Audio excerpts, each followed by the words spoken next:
Hi friends, welcome back to my channel. ఇక్కడ వచ్చేసి harvesting అయితే చేసామన్నమాట. ఫ్రూట్స్ వచ్చేసి సీతాఫలాలు. ఇది వచ్చేసి లాంగ్ వీడియో చేశానండి,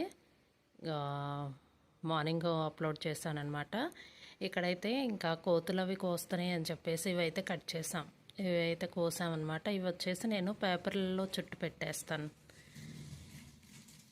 ఇక్కడ వచ్చేసి కొంచెం సైజుల వారీగా ఉన్నాయిగా, మరీ చిన్న సైజు అండి, మరి పండుతాయో పండవు.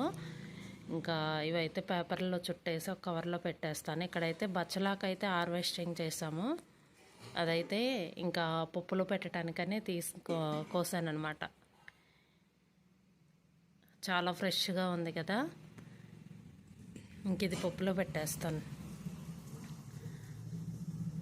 ఇక్కడైతే హార్వెస్టింగ్ వీడియో ఇది వచ్చేసి ఆ లాంగ్ వీడియోలో పెట్టానండి.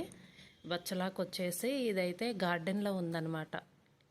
ఇంకా ఇక్కడ వచ్చేసి ఇంక రైస్ అయితే వండేసాను. ఇది కూడా చూపిస్తాను, బచ్చలాకు పప్పు. అది కూడా రెడీ అవుతుందన్నమాట. ఇక్కడ వచ్చేసి ఇంకా పైన వేడి మీద ఉంది కదా రైస్ వచ్చేసి, ఇంకా దాని మీద పెడితే కరుగుతుందిలే నెయ్యి అని చెప్పేసి ఇలా పెట్టేశాను. పాలు అయితే పోయించుకొచ్చాడనమాట బాబు. ఇంకవైతే గేదె పాలు అనమాట.